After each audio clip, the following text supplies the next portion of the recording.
हस्ती मिटती नहीं हमारी, कुछ बात है कि हस्ती मिटती नहीं हमारी, कि दुश्मन सदियों दौरे जमा रहा हमारा। हिंदी है हम वतन है, हिंदी है हम वतन है, हिंदुस्तान हमारा, सारे जहां से अच्छा हिंदुस्तान हमारा। आज इमाम फाउंडेशन की तरफ से जो ये प्रोग्राम का आयोजन किया गया है, मौलाना फजले हुक हैदराबादी की याद में, बहुत ही खुशी हो रही है। बहुत अच्छा लग रहा है कि जिन स्वतंत्रता सेनानियों को हम भूल गए थे, आज इमाम फाउंडेशन की वजह से हमें उनको फिर से याद करने का मौका मिल रहा है। मंच का संचालन कर रहे आमिर रजा साहब, सैफुल अली साहब, शेख सलाउद्दीन जी, गौहर अली जी, रहमान साहब, वसीम अकरम साहब, असद मुस्तफी साहब, सिद्धार्थनगर से चलकर आए कामरान भाई, रहमान भाई, राजेश सिंह जी, अतुल सिंह जी, बब्बू खान साहब, वन मैन आर्मी के शरीफ से जिसको मैं याद करता हूँ, अभी जिसका आपने जोरदार भाषण सुना, हमारे साहब, हमारे साथ वाले साइमन फारूकी साहब, इस मंच पर सभी जो मंचासीन लोग हैं उन सबको मैं नमन करता हूं, उन्हें धन्यवाद देता हूं कि ऐसी शख्सियत से हम लोगों को रूबरू होने का आज अवसर दिया। बहुत सारे यहाँ पर वक्तागण आए जिन्होंने मौलाना साहब के जीवन के बारे में बोला। मौलाना साहब एक ऐसी हस्ती हैं जिनके बारे में ज्यादा कुछ बोलने का नहीं है। वो जैसे पूर्व के वक्ता लोग कह रहे थे कि एक सूरज को चिराग देने के बराबर है। मौलाना साहब का जन्म 1790 के दशक में हैदराबाद सीतापुर में हुआ, और आपको बताना चाहूंगा मौलाना साहब का परिवार मुगलिया हुकूमत जो दिल्ली में थी उसका धार्मिक सलाहकार भी था।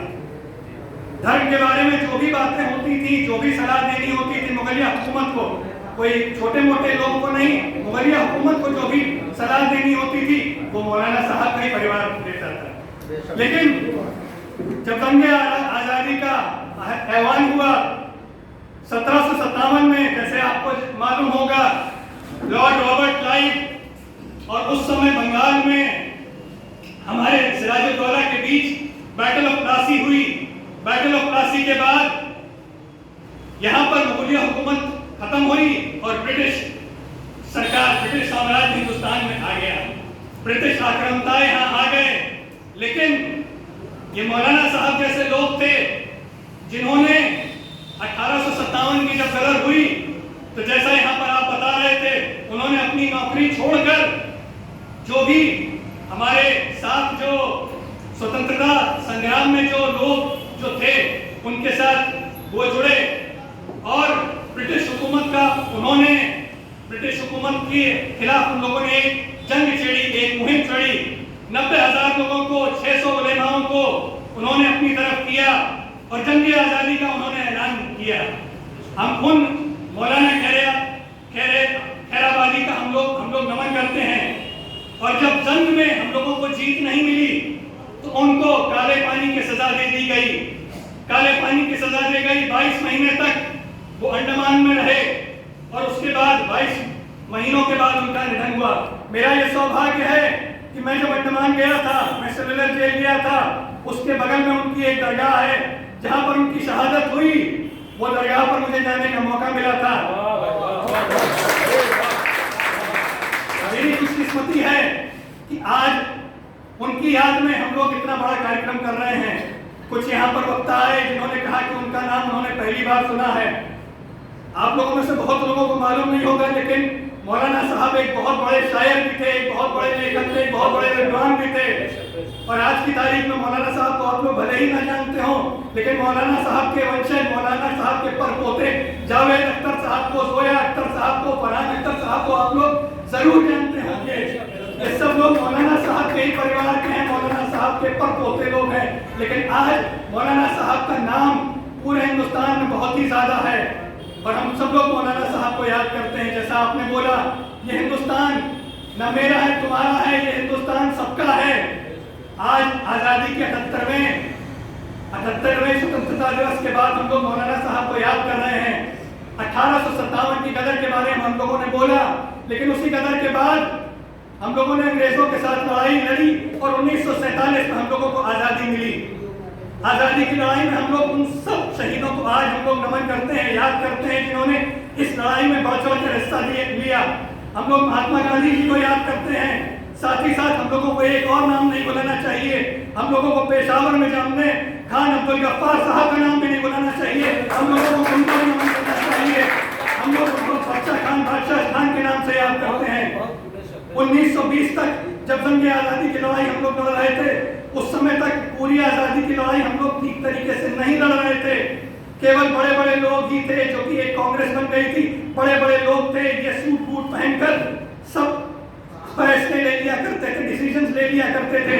लेकिन महात्मा गांधी जैसे लोग, खान अब्दुल गफ्फार खान जैसे लोग, ये लोग जब आए तो छोटे लोग, किसान लोग, मजदूर लोग इस लड़ाई का हिस्सा बने और 1947 में इन्हीं लोगों की अच्छी चीज थी, इन्हीं लोगों की बात की शहादत थी, जिसकी वजह से हम लोगों को 1947 में आजादी मिली। हम सब लोगों को उन लोगों को भी याद करना चाहिए, उन लोगों को नमन करना चाहिए।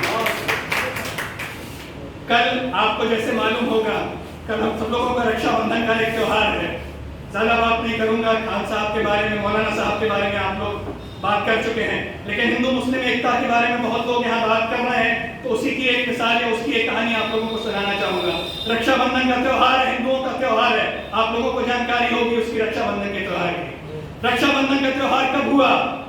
रक्षाबंधन का त्योहार 14वीं शताब्दी में रानी कर्णावती मेवाड़ की एक रानी साहब थी, बल्कि 15वीं शताब्दी की बात होगी, वो 15वीं या 16वीं शताब्दी की बात होगी। रानी कर्णावती मेवाड़ की महारानी थी। उनके ऊपर गुजराती आक्रांता थे, गुजराती आक्रांताओं ने उनके ऊपर प्रहार किया। 16वीं शताब्दी की बात थी, गुजराती आक्रांताओं ने उनके ऊपर प्रहार किया। उस समय रानी कर्णावती ने मुगल के जो बादशाह थे उस समय के, हुमायूं साहब, उनको अपनी राखी भेजी, एक धागा भेजा। जब उनको ये राखी का धागा मिला हुमायूं साहब को, उन्होंने वहीं पर, वो खुद एक लड़ाई में थे, खुद एक जंग में शरीक थे, लेकिन वो पाते ही वो भावुक हो गए और उसी समय उन्होंने अपनी लड़ाई छोड़कर वो मेवाड़ की तरफ उन्होंने कूच करी। मेवाड़ की तरफ जब उन्होंने कूच करी, उस समय तक जो दूसरे जो गुजराती आक्रांता थे, उन्होंने वहां पर जंग में फतह हासिल कर ली थी, रानी साहब ने का जौहर हो गया था, लेकिन केवल उस राखी की वजह से हुमायूं साहब वहां पर आए। तो उन्होंने उन गुजरातियों को वहां से बाहर भगाया और रानी साहब के जो लड़के थे विक्रमादित्य जी महाराज साहब, उनको वहां पर उन्होंने वापस एक राजा के तौर पर उनको वहां पर उस गद्दी पर बैठाया। तो ये जो रक्षाबंधन का त्योहार है, ये सबसे बड़ा एक प्रतीक है हिंदू मुस्लिम जो कौमी एकता है,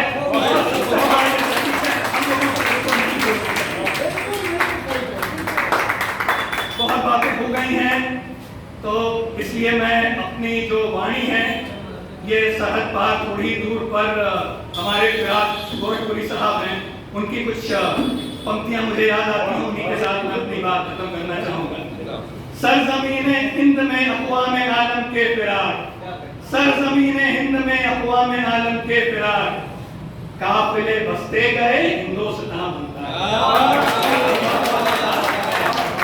इमाम फाउंडेशन को धन्यवाद देता हूँ। इमाम फाउंडेशन बहुत अच्छे कार्य करता है, चाहे वो शिक्षा से संबंधित कार्य हो या आपके स्वास्थ्य से संबंधित कार्य हो, उनको बहुत बहुत धन्यवाद देता हूँ। और आप लोगों से एक गुजारिश है मेरी कि आप लोग एहसानुल्लाह साहब के हाथों को मजबूत कीजिए, उन लोगों में इतनी शक्ति दीजिए कि आगे जिस तरीके से वो लोग समाज सेवा कर रहे हैं, उसी में वो लोग आगे बढ़ते रहें। सभी लोगों